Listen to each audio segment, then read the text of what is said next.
Right, let's get started. All right, test results have been posted. A couple people come to me and they say, how can I do better on the final than I did on the midterm, and here's how.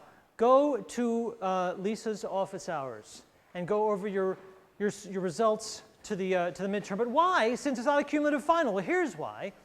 Because if you got more questions wrong than you expected, you want to know, why did I get them wrong? If you look at what the right answer was for the question you got wrong, there's two possible responses. You can look at the right answer and say, oh, yeah, that's the right answer. Why didn't I get that right on the exam? And then you know you have to take the exam differently. Or you can say, oh, I didn't know that, in which case you got to study differently. So you want to know which one it is, and the only way to find that out is to go and go to Lisa's office hours and look over your score in the midterm. Papers are due. People have been coming to me saying, hey, what do you think of this as a topic? And every single time I've said it was a great topic. Again, we're casting a broad net on paper topics. If it's vaguely related, it's good, probably. All right, on to substance. We talked on Wednesday about conflict in intimate relationships. And one of the points we made is that conflict in intimate relationships is inevitable. If you are interdependent with somebody, you are going to have conflict with them. Inevitable, it has to happen. It's a function of interdependence. Today we're going to talk about violence between intimate partners, something called intimate partner violence, or IPV. IPV is not inevitable. IPV does not follow naturally from interdependence. There's nothing about interdependence that demands that we see or witness violence between people who love each other. Nothing inevitable about that at all. It's not inevitable, but what it is distressingly prevalent. Let's start with some facts.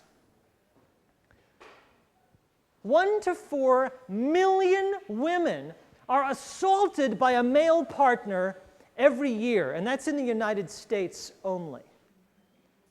Now you might say, hey, Dr. Carney, 1 to 4 million, that's a big range. You can't settle on a number in there? No, you can't. And why not? Because this is not an event that is reported very accurately or widely. So these are estimates based on the best available data, and the best available data is often not very good, because even when an assault is reported and the cops come and say, okay, we heard that you were in trouble here, sometimes then couples will say, oh, sorry, nothing, that's just a mistake, please go away. So our estimates are rough. Still, that's a lot of people to be physically assaulted by their partners. Boyfriends, husbands, roommates. Now, here's another statistic. In general, women are less likely than men to be victims of a crime. Okay, they're less likely than men to be shot in a gangland killing, to be in a bar fight,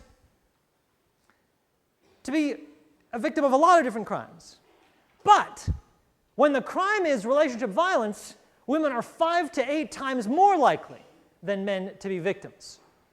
That's not going to be a surprise to you. But it's just such a huge difference. Again, violence by an intimate partner accounts for 21% of all violence against women.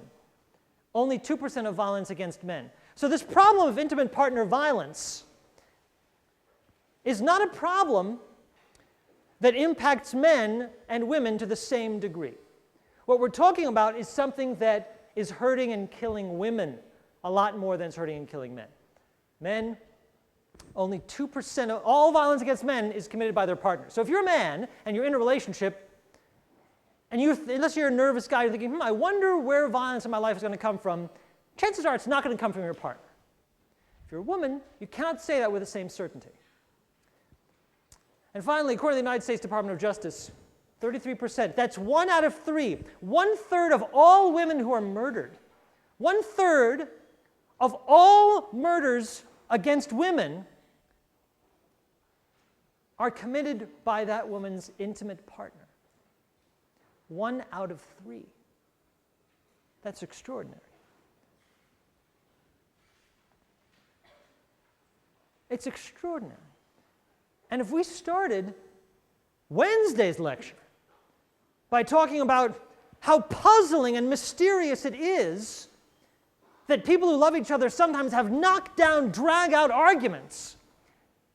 If it's puzzling to us that people who love each other should sometimes call each other bad names or raise their voices in anger, how much more puzzling, how much more disturbing, how much more unfathomable is it that sometimes people who claim to love each other should physically strike each other, should physically harm each other, should occasionally kill each other?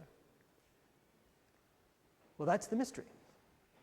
And it's a disturbing mystery. And to begin to unravel it, and I don't think in the 70 minutes that we have that I can do justice to fully unraveling it, but to make a stab at it, to give you some framework for understanding this most puzzling and distressing phenomenon, we must first clear up a few myths, because there's a lot of misinformation about this phenomenon of intimate partner violence.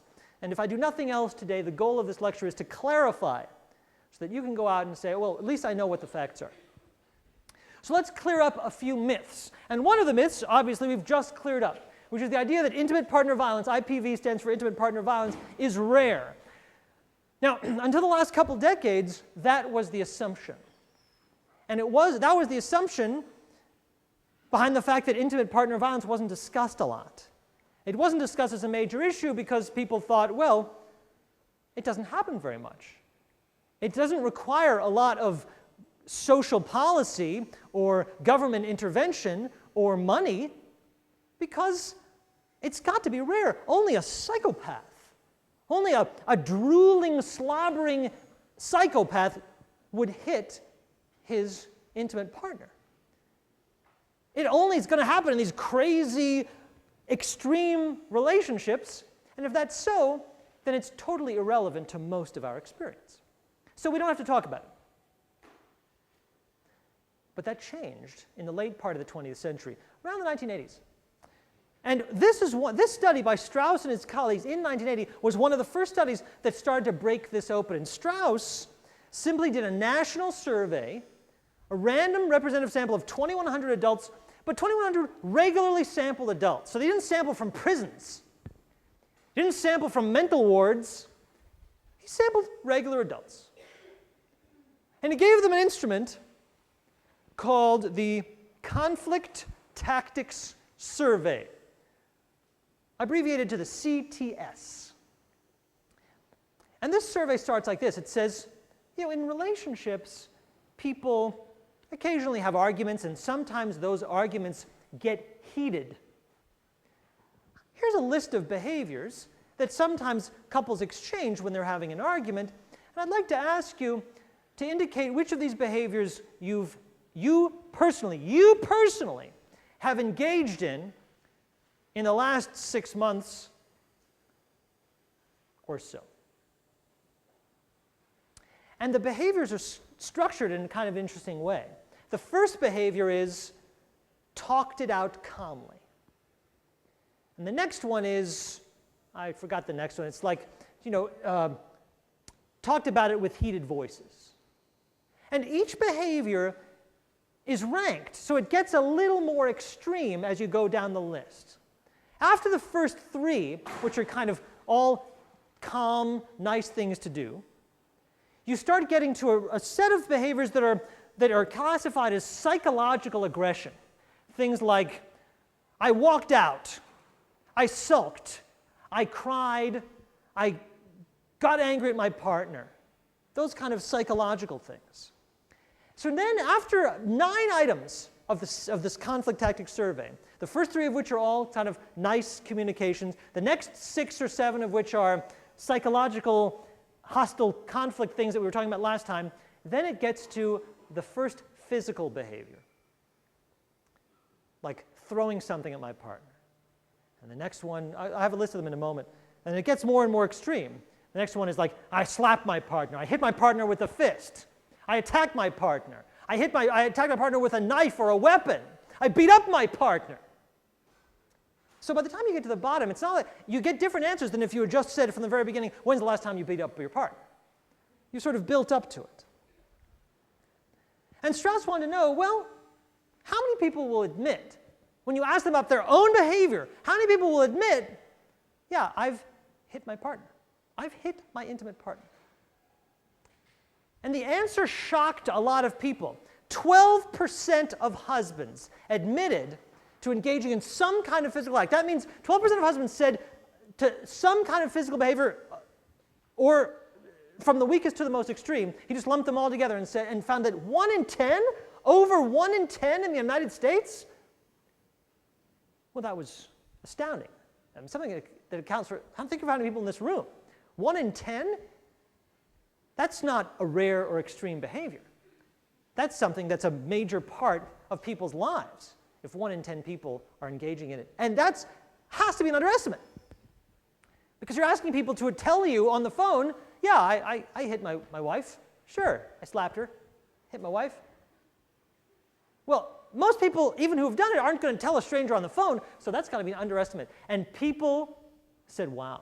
And that was the beginning of an acknowledgement that IPV, intimate partner violence, is far from rare. It's not an extreme behavior. It's something that a lot of people are dealing with. And as it became more comfortable to talk about, as people accepted it, more people came out and said, oh yeah. And we're able to say intimate partner violence is a part of a lot of people's lives. It's not rare, clearly. Myth number 2.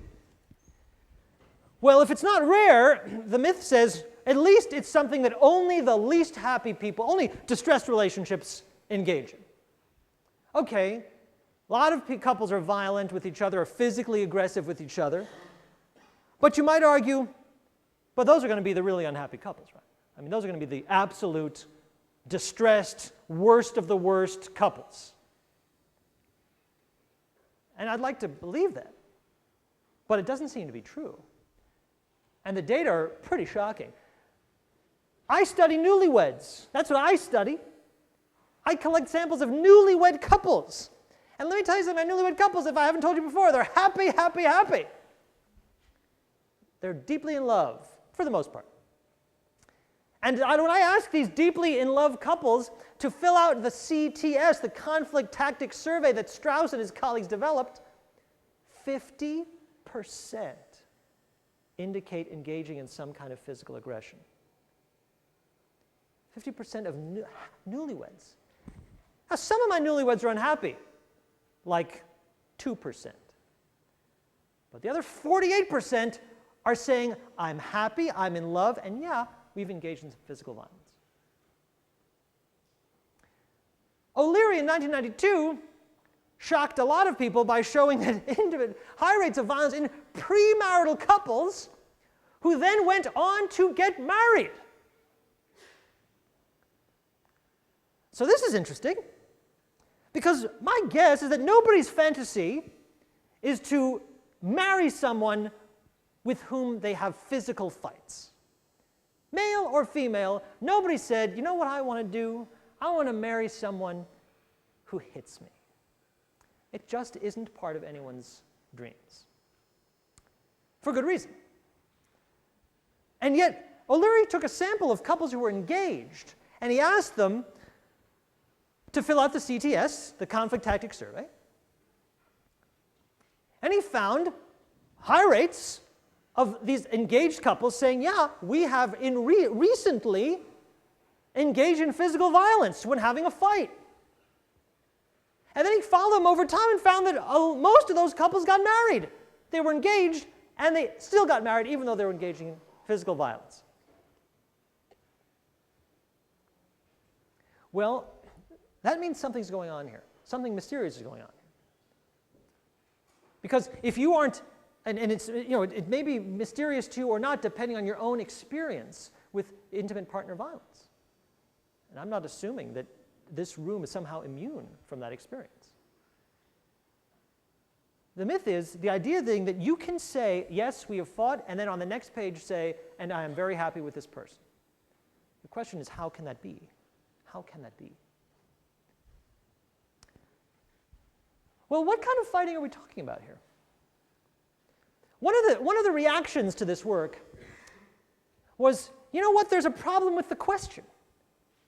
there's a problem with the CTS. And let me tell you, the conflict tactics survey is one of the most hated measures in all of family research. Because what are the ways you can criticize the measure? Many ways.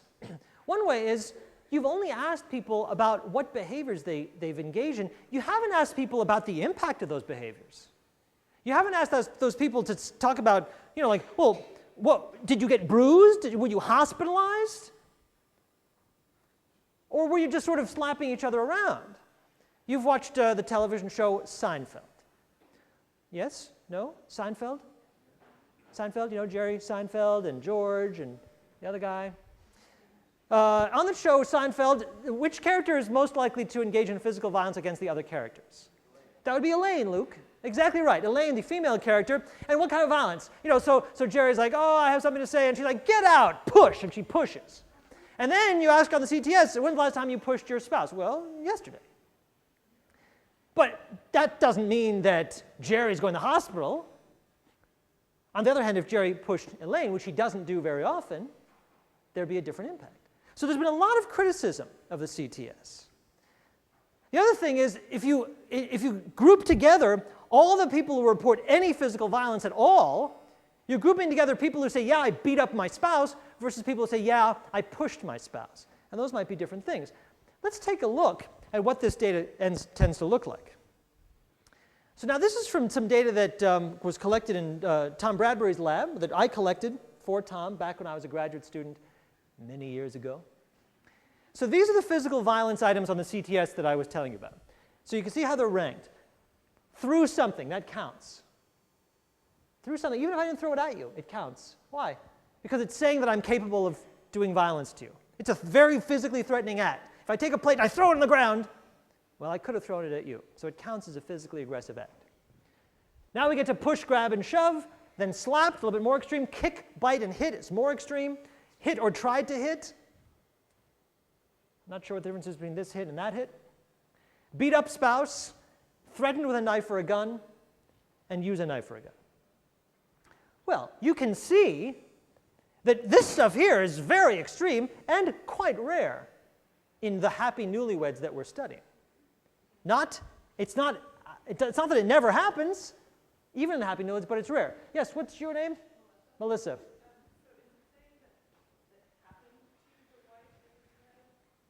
No, this is self-report of what you personally did. Yep, I know what you're noticing there, Melissa. I noticed what you're noticing too. We'll get there in the very next slide. Okay, but we'll get to that point that you're all thinking about. The point is this: obviously,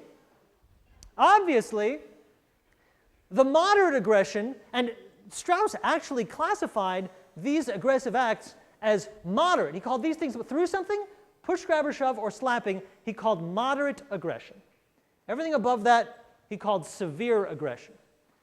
Well, there's a lot more moderate aggression than severe aggression. Yes, there is. But there's a lot of severe aggression. And something you'll notice that maybe, well, what did you notice, Melissa? What's surprising you about this slide? It seems from this slide that the wives are more violent than their husbands. And indeed, that's the next myth. The myth is, well, only men are violent. Now, if you look at the CTS, which is A, the most hated measure in family violence literature, and B, the most used measure in family violence literature. So remember Strauss? Remember his study that showed that 12.1% of husbands report being violent in the last 6 months? 11.6% of wives in that study reported being violent as well. For a while, this was something you could not talk about in scholarly circles.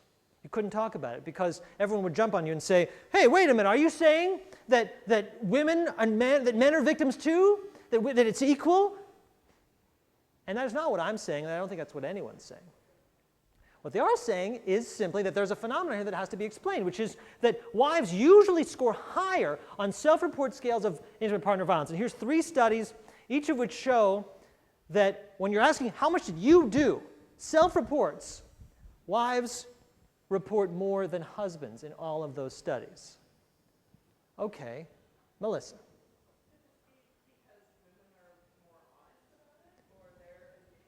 All right, well, let's talk about it. Why is this? And Melissa says one reason why is that women are more honest. There's less of a stigma. If a woman says, yeah, I slapped my husband, well, how bad is that? I mean, how much stigma is associated with someone saying, I had to slap him. He was angry. He made me angry and I slapped him. Versus a man saying, yeah, I slapped my wife. It sounds different.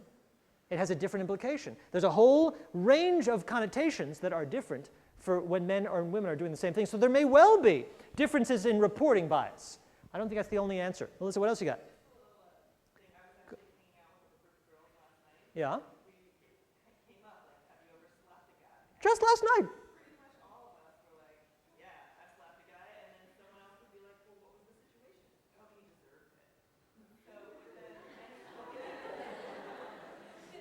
Well, that sounds like a very fun group of girls.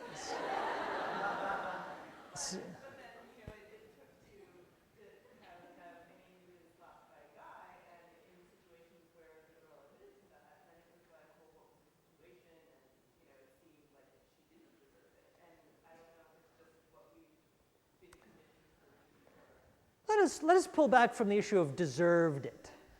But Melissa is saying something very, very interesting, is that in her not select group of girls, or young women, they were very happy to admit to slapping a guy. They were less likely to admit to being slapped. And in that group, slapping a guy felt justified. They could all look at each other and say, yeah, sometimes you got to slap a guy. But it never felt justified to be slapped by a guy. So there's a totally different culture around violence from men to women and violence from women to men. And what's the culture? Well, it's of course, and I want to get to that. I'll get to the other hands. But it makes sense that it's different because of the question of impact.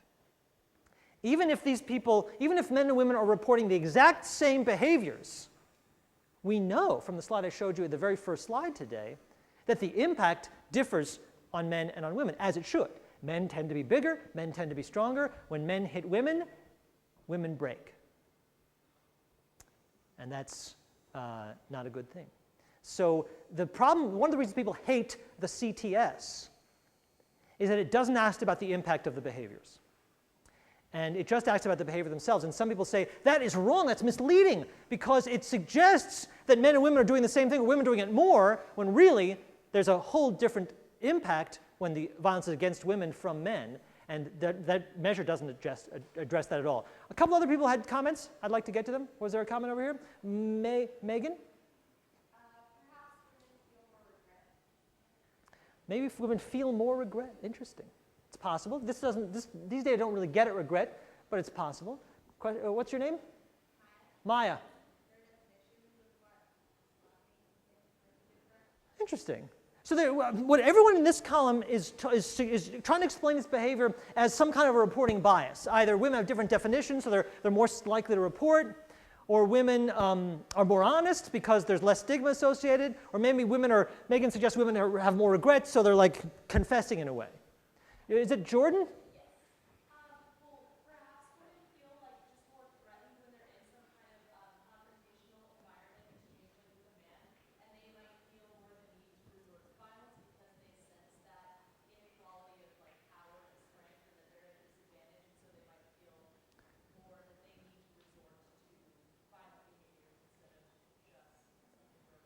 That's interesting. Women now, it's tough to unpack that, Jordan. So Jordan's saying maybe women are more threatened, and so they have to resort to violence. That's a tough one to wrap my head around, because you'd think that if you feel threatened and you instigate violence, you're opening yourself up for retaliatory violence that would make you even more of a victim. David?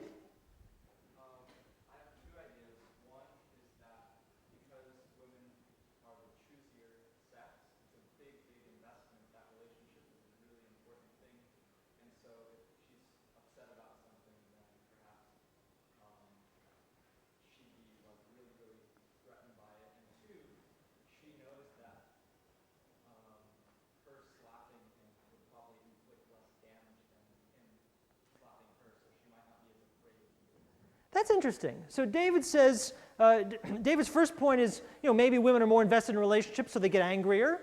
And the second point is, I think it relates to what Melissa was showing, is that, or telling us about, David says, women know that their moderate aggressive behavior, like slapping or pushing, isn't going to hurt the guy.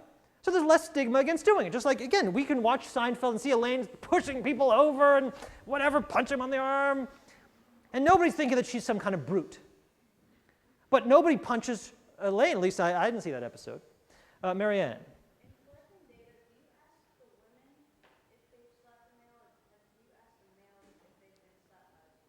Well, it's interesting. This study was entirely self-report. Tell me what you personally have done.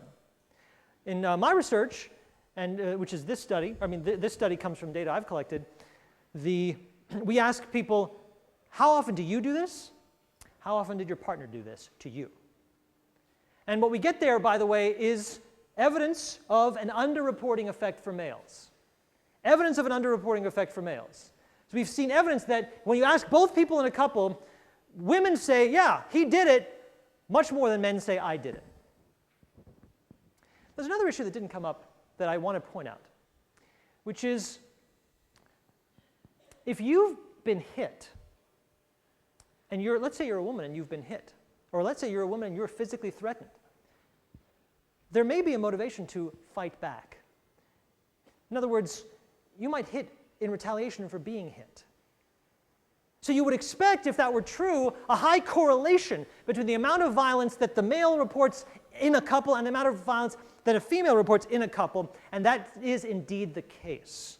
That within a couple, the amount of violence that the man says he engages in, and that the woman says she engages in, is highly correlated. Why? Because they're engaging in it at the same time. They're fighting with each other. But again, when men and women fight, the impact is not equivalent. It's women who are showing up at the hospitals. It's women who are being killed at much higher rates. What's your name? Liz.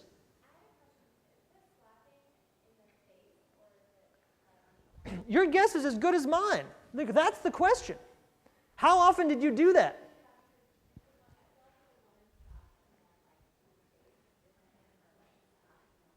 It's totally different. I'm not defending this measure. This measure sucks. But it is also the standard in the field, and I've used it myself. And so people ask the same question. What does it mean hit or try to hit? What does it mean slapped? Push, grab, or shove? Is that in the lane like get out of here? Or what? Threw something? What, a stuffed animal? A pillow? Or your collection of China dolls? It makes a big difference. And we don't know. We don't know enough. But what we do know is disturbing, or at least suggestive. But it's hard to interpret. The point being that intimate partner violence is something that men and women are both engaging in. It seems to be something dyadic. It's relational, at least according to these studies. Fourth myth is that, this has got to be something that happens in married couples. Because if you weren't married, you wouldn't put up with it. If you didn't have to, you wouldn't stick around. So any couple where there is violence and there's not marriage, that would be the end of that couple. The couple would end. Now, we've already seen that's not true. Because I've already shown you data, or I've told you about research showing that engaged couples who are not married, who are violent, still go on to get married. So clearly this is not a problem of just married couples. In fact, IPV is the highest in cohabiting couples. There's been research that has compared cohabiting couples to married couples, to dating couples that are not living together, and found cohabiting couples have the highest rates of violence, then married couples, then dating couples. Intimate partner violence is a problem in adolescent couples. It's a problem in high school. It's a tremendous problem in same-sex couples. Same-sex couples who have intimate partner violence levels comparable to cohabiting couples. Maybe if we allowed same-sex marriage, their rates would be reduced. Why do you think this is true? Why is intimate partner violence higher in cohabiting couples than married couples? I don't have an answer to that, by the way, but I'd like to know. Any thoughts? Why would it be? Luke? Something along the lines of what you were saying before about investment, Mm-hmm. and that maybe there's less of a sense of trust or sort of feeling that there's an investment, so things like tempers are maybe more likely to flare up. That's interesting. So Luke suggests if we're living together, we can get in each other's face a lot, but we're not married. So, I can't trust you necessarily because I don't have the bonds of marriage keeping us together. And then maybe that's a fertile ground for losing control. Melissa, you're going to add something?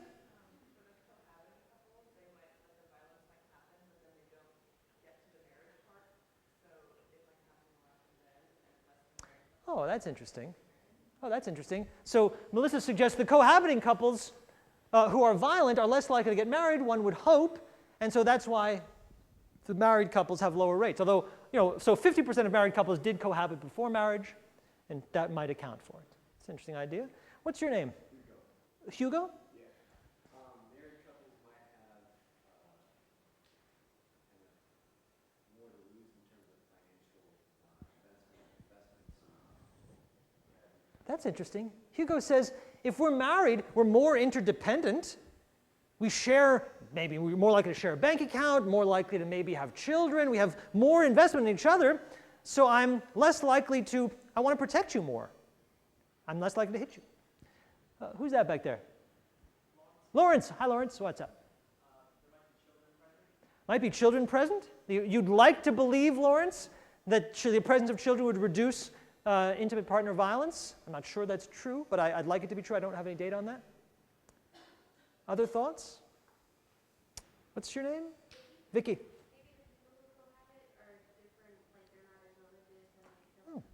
That's a great idea. Maybe these are just different people. Cohabiting couples are less likely to be very religious, more non-traditional, and so maybe that's associated with a willingness to strike in anger.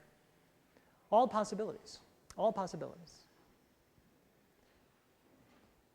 But the point is, this isn't an issue of married people. It isn't an issue of people who sort of have no choice. They have to stick it out. There are people who could leave. They're just dating, for goodness sakes. They're just kids, for goodness sakes. They're just in college, for goodness sakes. But it's still happening. It's happening in all those groups. That's how prevalent physical violence between intimates is. So there was all this data. So after Strauss developed the CTS and started doing all this research, tons of studies came out looking at normal, not normal, but selected from the general population and seeing tons of violence. And a lot of research described that violence and was described in these terms, saying that couples are doing it together, high rates in women, it was happening all the time. And then there was some controversy.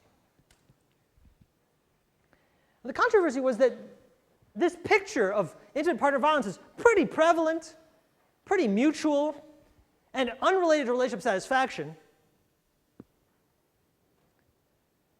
Some people came forward and said, I just do not believe that. And the people that came forward were people that worked for battered women's shelters. And those people said, wait, stop it! This is a dangerous story, and it's wrong. They took a look. These are people on the ground. These are people who are working in shelters for battered women. Not women that have been pushed, not women that have been slapped, but women that have been assaulted and battered. And they're saying, we are not recognizing the story that you're telling. The women in our shelters, it does seem uncommon, but it's not mutual. These women are victims, and they're very unhappy. This isn't some mutual thing. The women in our shelters are not women who, their husband got really mad, they fight, they slap each other when they're angry. These are women that have been terrorized by the men in their lives, who are suffering from PTSD or who are afraid for their lives. That's not what you're talking about. These aren't, and if you try to equate the two, you're doing a disservice. Well, and then the people like Strauss and people who've been using the CTS came back and said, well, all I'm doing is reporting the data. Just reporting the data. Just telling you what the facts are. And those two groups fought a lot. The advocates on the ground, the people who are actually working with victims of real serious violence, and the people who are doing research in the general population, and they were like this. And that the field was like that for a while until one guy comes in and says, wait a minute, I've got the solution, and it's pretty simple. The guy that solved it was Michael P. Johnson. I love Michael P. Johnson. I remember him giving a talk on this in like 1994, and it was one of those talks that your jaw is like, oh yeah, you solved it, thank you. And what he said was, look, oh, you can't read this, this doesn't come out very well in red. There are two quite different types of intimate partner violence. There are two totally different types of intimate partner violence. Now, Michael P. Johnson, sociologist, was interested in intimate partner violence. He had read all the literature, and then he went and worked in a shelter for battered women. And he learned firsthand, wait a minute, what I'm reading about in my sociological literature does not relate to these women's lives. Why is it? Why is that? And he said, well, because the women in the shelters are women who have escaped awful situations. They don't participate in general social survey research. These women who are controlled and assaulted by their partners, when they pick up the phone, hi there, I'm doing some research on family life, would you like to answer a few questions? They don't get to say, sure, I'd love to answer some questions. They're scared. The people who are answering questions are people who are fairly happy with their relationships, but they're a different group. They don't show up in battered women's shelters. So he said there are two types of intimate partner violence, and we've been studying them separately and pretending they're one thing. And he gave them names. He gave them names. And the first type, the type we've been talking about so far, he called common couple violence. Now, this word common can be misinterpreted. Common doesn't mean okay. Common doesn't mean natural. It doesn't mean right. It just means prevalent. It means frequently seen. And he said, look, common couple violence is what you measure on surveys. Common couple violence is when couples who are deeply involved with each other manage their anger poorly. Common couple violence is what you see involves arguing, it's mutual, it's reactive, it's emotional. It's we've been mad, I'm getting madder, and slap. That's common couple violence. He said, this is the kind of violence that we're likely to see on surveys, and that the CTS, that terrible measure, is likely to be measuring. The kind of violence that people engage in at the end of a fight when they're at wit's end, when they're frustrated. And again, he said, look, I'm calling it common because it is common, but that doesn't mean it's not dangerous. This can be fatal to women. This happens. Where a man will say, I lost control, and I threw her down the stairs. I lost control, and I shot her. But it's a loss of control after we were having a big, terrible fight. Common couple violence, by the way, is highly associated with substance abuse, as you might imagine. Because anything that is associated with losing control, that affects your ability to control your behavior, is going to affect common couple violence, because common couple violence is about a loss of control. It's reactive and emotional. It's what we've been talking about. So if this is what we're talking about, you're like, yeah, of course. It's mutual. The couple's fighting together. Yeah, women can get frustrated and fight too, just like men. In fact, more often because they're less nervous about the impact of their behavior. But, said Michael Johnson, the people who experience this are unlikely to be the people who show up in battered women's shelters. The profile of the woman that shows up in a battered women's shelter is totally different. And the batterer, the man who is battering that woman, is totally different. The circumstances of the violence are different. And he called that intimate terrorism. And he chose his words carefully. He called it terrorism because he said the purpose of this violence is to inflict terror. Intimate terrorism rates are measured by police and crime records. So, for example, I shared with you statistics at the front of the class saying between 1 and 4 million people each year are victims of violence, of assault. Well, that is from police records. That's intimate terrorism. Common couple violence is much, much more common. Think of if it's 1 in 10 and the country has whatever, hundreds of millions of people, well then it's tens of millions of people that are engaging in common couple violence, much fewer that are experiencing intimate terrorism. This is rarer. But he said this is motivated by a desire to control the partner. Intimate terrorism isn't about we had a fight and it escalated and then we got mad. Intimate terrorism is strategic. It's proactive. The intimate terrorist, the man who is a batterer, says, I know what I'm doing and I'm planning it out. It involves physical abuse and emotional abuse. The profile of the battered woman is that, well, let's talk about it. Battered women's shelters describe this, not that. And they describe this using something called, like, I don't actually know what it's called. If someone knows, raise their hand. I haven't gotten there yet. I'll get to that.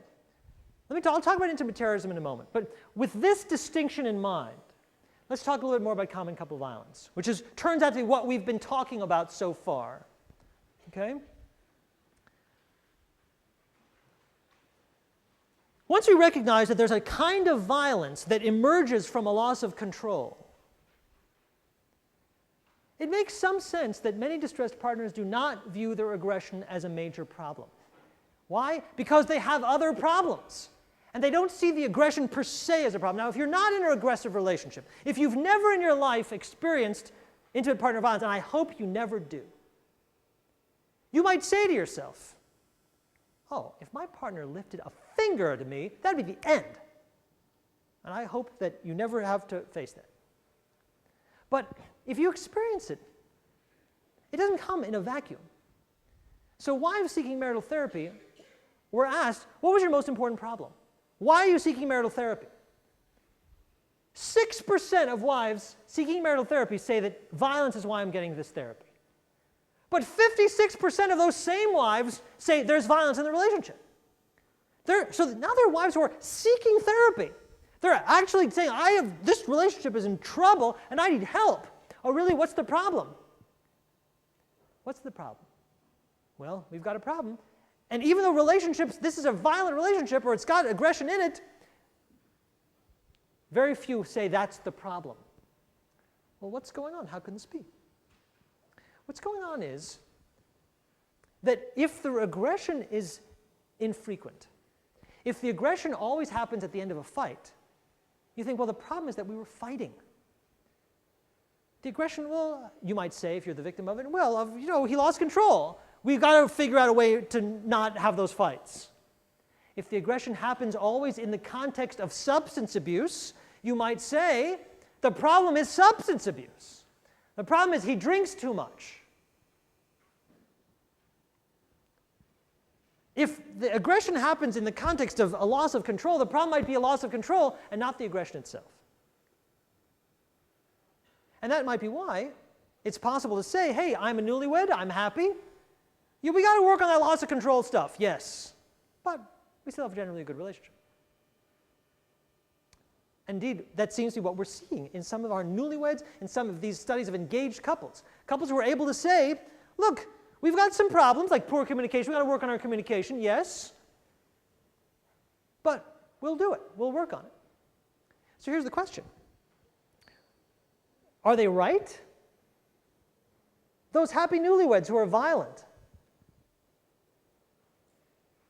are they right that it's not a big deal? What happens to those violent newlyweds? What happens to newlyweds who are violent? Well, I'll tell you what happens. They get divorced.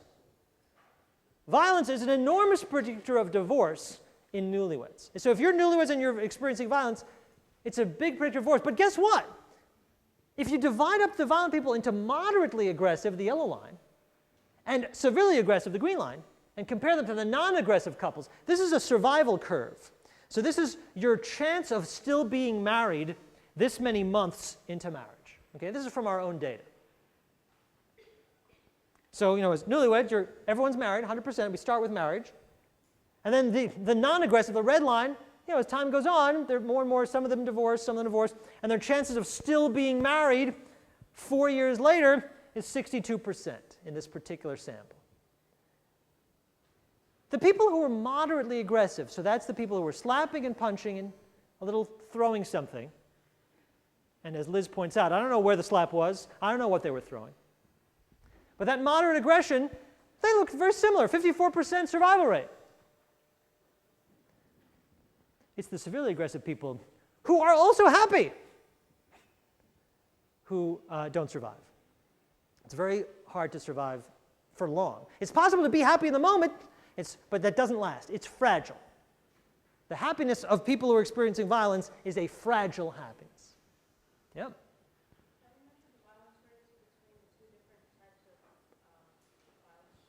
It's the CTS again, I'm sorry to say. It's what we've got. So moderate violence are people who admit to doing these top 3 things. Severe violence are people who admit to doing any of these things. That's the difference.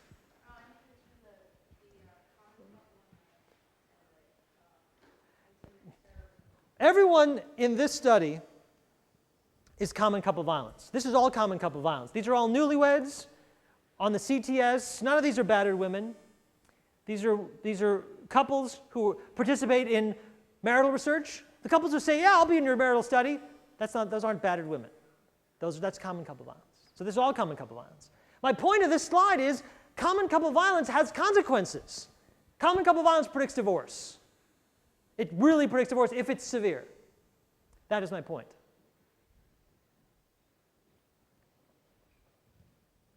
Intimate terrorism is something else. Let's talk a little about intimate terrorism. It's been defined as a systematic and sustained effort to control and dominate a partner through physical violence and verbal and psychological abuse and sexual coercion and abuse and economic and social control and threats of same. Common couple violence is you had a fight, it escalates, and now you're fighting physically. A verbal fight becomes a physical fight. Intimate terrorism is not about anger, it's about control. And if it's about control, there's many ways to control and dominate a human being. And in the pattern for battered women is that the battering is part of a constellation of controlling behaviors on the part of the batterer. And now we get to a diagram that battered women's shelters use to illustrate this point. It looks like this. Has anyone seen this before? Raise your hand if you've seen this before. All right, no one has. Well, this is developed by a woman named, I think, Walker, who works with battered women. And the idea is to say that in the pattern of a battered woman, in the profile of a battered woman, there is a constellation of behaviors which are all centered on power and control for the batterer. The batterer needs to dominate the victim and does so through a number of different behaviors. Let's go through them. So there's physical abuse is considered the rim of the wheel because it makes all the rest possible. The batterer uses not just physical abuse, but the threat of physical abuse to surround the victim. And so this is all using a weapon, physical abuse, punching, kicking, grabbing, punching hair, shoving, hitting, pushing. The outside of physical abuse and the threat of this physical abuse is what allows the batterer to also exert power and control in all of these different other ways. Threatening children, sexual abuse, economic abuse. Economic abuse basically like making sure that you don't have a job, taking your money, controlling the bank account, cutting up your credit cards. That means that I control what you have and what you can spend money on. Emotional abuse, making you feel bad about yourself. I control you if you think that you can't make it without me. The more I can convince you that you are dependent on me, the more I control you. Isolation, controlling who you see, who you talk to, who you email, who you text. looking through your phone records to make sure that you don't get support from anybody else, because the more you have no support from anyone else, the more I control you. And how can I do this? How can I do that? The physical violence surrounds and makes it all happen. The threat of physical violence allows me to do that. Intimidation, I'll tell you what I'm going to do. If you try to leave this relationship, I will kill our kids. You think, wow, that's extreme behavior. Unless you read the newspaper, I don't know about you, but as I was gearing up to give this lecture, every single day, it seems, another person has killed his wife and kids and himself. Have you noticed that? It's just crazy. It's every day in the newspaper, it's always a man, has killed his family. And it says, oh, well, you know, he was suffering some financial problems. That's a problem. But this is a guy who so couldn't imagine, these are men who so can't imagine not controlling every aspect of their family life that he figures, if I can't control these people, I'd rather they'll all be dead. The need to control, making threats. This is not common couple violence. And this isn't behavior out of anger. It's not that someone says, I'm so mad at you, I'm going to cut up your credit cards. No, that's a quiet thing. That's a strategic thing, which is, I'm thinking about this now. I'm thinking about this now, and I'm thinking that the best way for me to protect you from yourself is to make sure you don't talk to anyone but me, that nobody comes to the house, and that you can't spend money on anything unless I tell you. Now, if you're writing a movie, intimate terrorist is your villain, and all the movies that you've seen about battered women are about intimate terrorism, because these guys make great villains because they're terrible, terrible people. And so the movies that you've seen, there was a movie with Jennifer Lopez called Enough. It was about intimate terrorism. Julia Roberts was in one, Sleeping with the Enemy. I didn't see it, but my understanding is that the enemy was an intimate terrorist. And so she actually faked her own death, I believe. And then, you know, he discovered that she was alive, and they had to do the whole fatal attraction thing at the end. What are the consequences of intimate terrorism? Well, it's not rocket science. If you find yourself trapped in a house with a person who's capable of physically threatening you, who is physically threatening you and capable of enacting of physical harm, and does it, so even when that person isn't physically threatening you, that person that person can and would do it, well, obviously, the physical injuries are severe, but so are the psychological problems. Exposure to an intimate terrorist is, of course, psychologically damaging. You know, we talked about attachment styles, right? Secure attachment versus insecure attachment. And we may have talked about how their attachment styles are pretty stable. They're pretty stable throughout your life. It would take an extreme event to change your model of what intimacy is like. Well, this is that extreme event. Battered women show signs of post-traumatic stress disorder, and who wouldn't? Of course, they're isolated on purpose. They have economic difficulties because they've been prevented from developing the economic skills of getting by. Children in this environment, of course, are traumatized, and of course, this is more likely to be the men who end up killing their wives.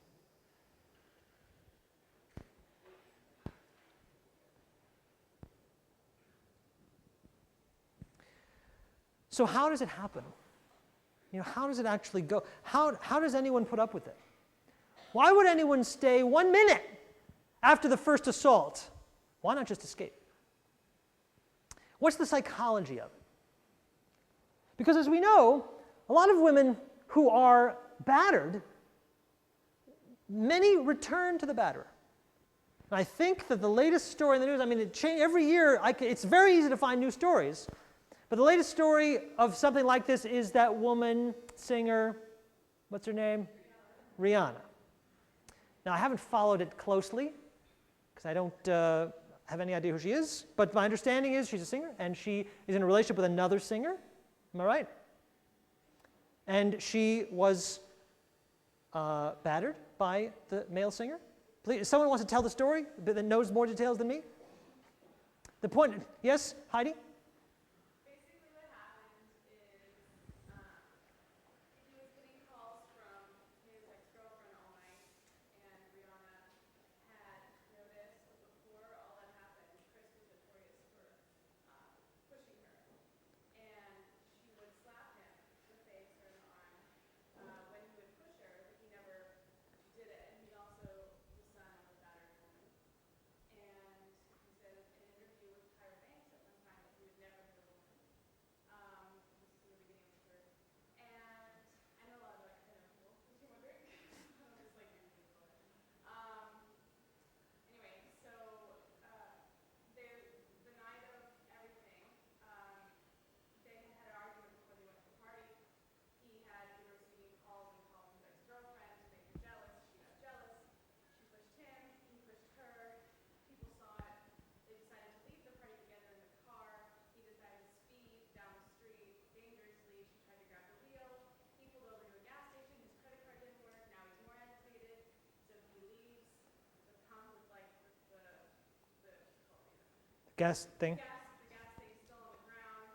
He speeds off. She eventually makes him pull over, grabs the keys, throws the keys out the window, and he decides to start really on some beating on her. He takes his backhand first. Okay, that's enough details.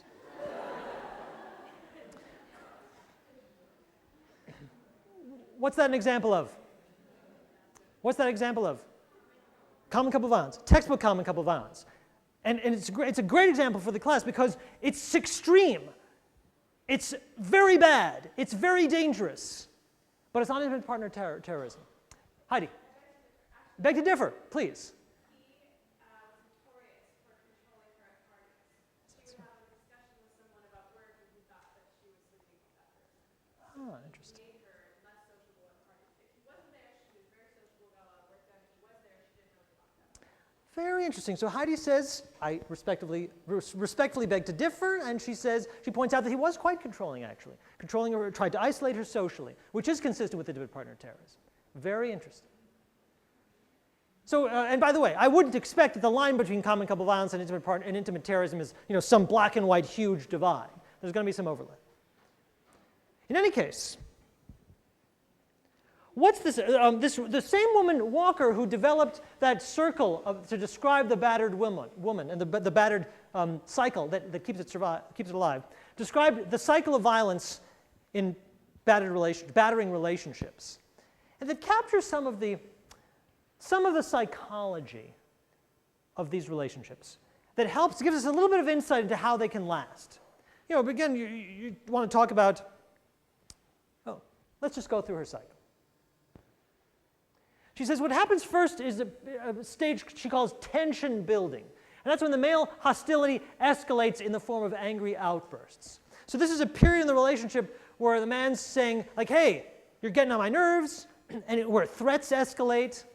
Angry outbursts are not the same thing as the tension building stage lasts over the course of like days. We're not talking about tension building like we're having an argument that's getting more and more tense. We're saying that over the course of several days, the man is just getting more hostile, being more threatening, saying, hey, watch what your behavior, watch what you're doing, and a tension rises in the relationship. And of course, if this is a relationship that's already been violent, the woman says, well, there's a threat, violence might be coming and I'm nervous about that. So I better watch myself. Because it's possible I can avoid the violence. Maybe I can avoid the violence. But the tension is unleashed during the battering stage. The man, there's a spark, there's something, and finally he lets loose. He says, I'm going to make good on my threat, and there's severe violence and battering. In this case, in the case of Chris Brown, it happened in a car.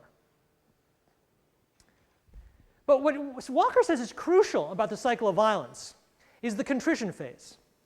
This is crucial. Is that the man apologizes. Says, I'm sorry, I promise to change. And tries to convince the woman and anybody else involved, let's say Tyra Banks, that severe abuse will never happen again. Oh, I'm sorry, baby, it will never happen again, I promise. Now, let's say you're the victim of abuse. How motivated are you to believe that promise. I submit to you, you are highly motivated to believe that promise.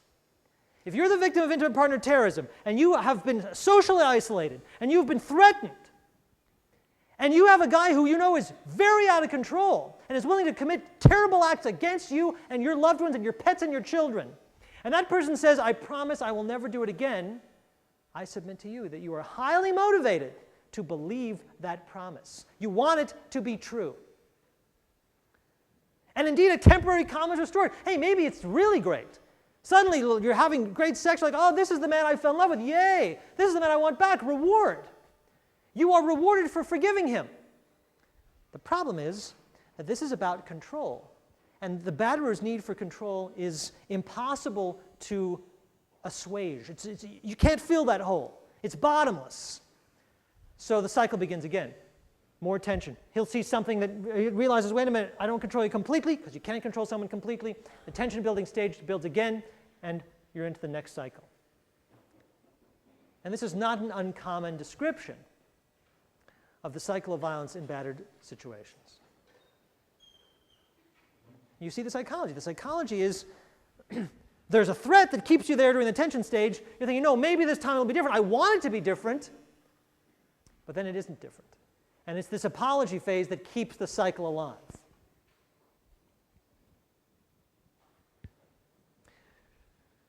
So why do women stay? You know, if you're not battered, it's a tough question to answer. You know, if you've never experienced this, and I hope you never do, I hope we can all remain on the outside of this. But if we are on the outside of it, you can look and say, what's going on? Why don't you just get out of there, girl?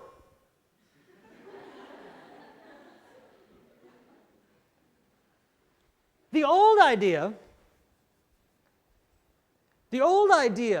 back before the 1980s, was that women in battering relationships were masochists, were self-hating people who you know, liked to be punished or found it rewarding.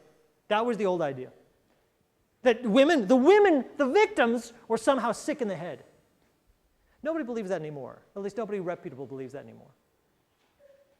Now, research on these kind of relationships, on battered women, draws a lot from social exchange theory. And we talked about social exchange theory, right? We talked about how you can be dependent on a relationship even if it's not a good relationship. Why do women stay in battered relationships? A lot of these answers fall down upon, not all of them, but a lot of them can be summarized by dependence. Well, the whole point of the batterer is to make the woman dependent on the relationship, so it makes sense. Why do women stay? Fear. It's easy to be afraid if he says, oh, by the way, if you ever try to leave me, I will kill you. And men do kill their partners. Just ask Nicole Brown Simpson, who was battered, who was a victim of abuse, finally got out, but didn't escape, obviously. Why do women stay? Financial dependence. Where am I going to go? I don't make any money. I have kids. I have mouths to feed. And I'm entirely dependent on him for income. Where am I going to go? If you have nowhere to go, and you have children, or you yourself like to eat, maybe you have to stay. Maybe you have to put up with the abuse. Social isolation is a big one. Again, that's part of that's why it's part of the arsenal of the batterer. Because social isolation makes you more dependent. You have nowhere to go. Where are you going to go? Your friends, you don't have any friends. Where are you going to go? Your family? Yeah, I've cut off ties with your family. So you can't leave. None of this requires you to like being battered. It just means you have nowhere else to go. Insufficient resources, information.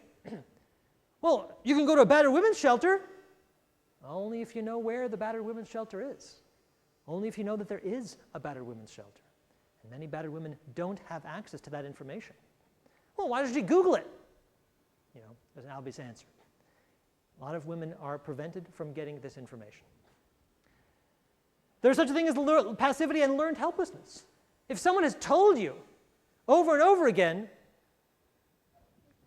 you're incompetent, maybe you believe it. Maybe you have been told you aren't worth it. No one else will ever love you but me. Even though I batter you, I really love you. I'm doing it for your own good. I'm doing it because I love you so much, baby. Well, that's a message that can be introjected, it can be absorbed. There is an element of self-blame, not self-hatred, but self-blame. Again, if you hear the message, oh, I shouldn't have got him so mad, and next time I won't get him so mad. Next time I'll cook the toast exactly the way he likes. I shouldn't have overcooked it. Well, to the extent that you do blame yourself, that would operate against getting out. And of course, there are norms of gender and culture. What is a woman supposed to do in this culture? Take care of the family. Take care of her man. Stand by your man, says Patsy Cline. Well, if you're a battered woman, that message can be a harmful message. If you're really in a dangerous relationship with a dangerous man, that can be a harmful message, but it's still the message that women get, which is that the worst thing to do, something that's antithetical to being a woman, is to leave your husband, even if he's a batterer. And this is the more puzzling one. There are women who will absolutely report, that man who battered me, I stay because I love him. I don't claim to understand that, but it is reported not seldom by battered women, that despite everything, I still love him. Which raises questions about what love is, what it's all about. Raises some questions I think that are possibly well answered by attachment theory, which says, well, it depends on what's your model of what love is. What's your model of what's expected by a lover? If your model is you expect your lover to care for you, it's going to be hard to love somebody who beats you. But if your model from childhood is that love is about caring for somebody else, well, a batterer needs you to be there. And maybe that fulfills you in some way. At least it's possible. Why do women stay? It's a complicated constellation of answers, and there's support for all of this. Perhaps as puzzling, why do men batter? Lots of reasons. It's also this is not a simple phenomenon. I'm not pretending to oversimplify it. Early childhood experiences is the obvious answer. So the sort of myth or the stereotype is the children of abuse grow up to be abusers. The evidence for that's pretty weak. There's some evidence. There's a significant relationship. The children of abusive parents, if you've been abused as a child, you are significantly more likely to grow up to be an abuser. Yes. But most people who are abusers do not report having been abused as children. So this is a contributing factor, but it's hardly the whole story. More issue is this desire to regain control, is that batterers have control issues, significant issues with control. I don't know where those issues come from, and that's something that's been discussed and studied, but the idea is that these are people for whom the ability to not be in control is just anathema to them. They cannot take it. And these are the men who are killing themselves and their family. When they're losing economic control in these bad economic times,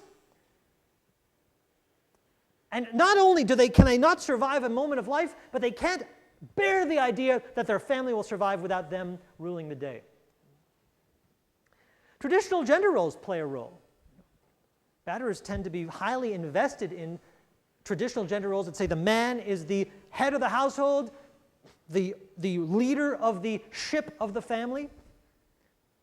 And when those roles are threatened, they're more likely to batter. Powerlessness actually sort of rides underneath all of this. People who need control are people who fundamentally feel powerless. And of course, the batterer fundamentally does feel powerless, and so finds a victim to exert power over. There are battering associated with real diagnosable personality disorders. There's battering associated, I've already said, with substance abuse. It's not on there, but it's totally true. Actually, no, excuse me. Substance abuse is much more associated with common couple violence, pardon me. And jealousy, I guess this was Chris Brown's issue.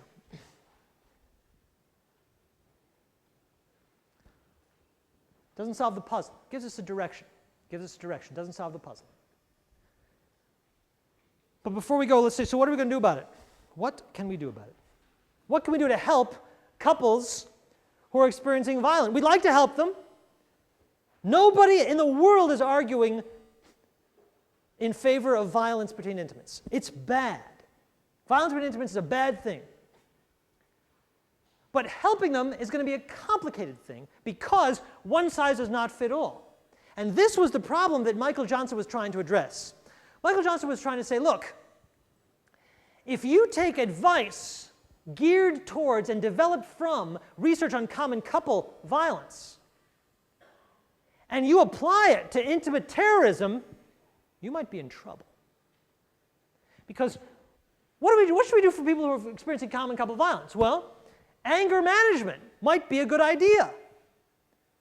If there's violence that's coming out of angry episodes, let's talk about anger. Let's bring in the couple in couples therapy and offer them communication skills. Hey guys, there's a better way to deal with your anger than laying into each other. What are you angry about? Let's talk about your relationship. Maybe we can heal this relationship and make violence less a part of it. But imagine giving that advice to a real intimate terrorist relationship, to a battered woman. Go to your partner and suggest that you go together to therapy. That's an invitation for danger. There's been a lot of research on how to help battered women, and it all boils down to this: help the victim to escape. There is no other advice for battered women except help the victim to escape. So what do battered women's shelters do? Battered women's shelters try to offer women resources to help them get out. They don't try to fix the relationship. Common couple violence maybe can be fixed. I'm not aware of research showing that intimate terrorism can be fixed. Rather, battered women's shelters say, let's give you another source of economic independence.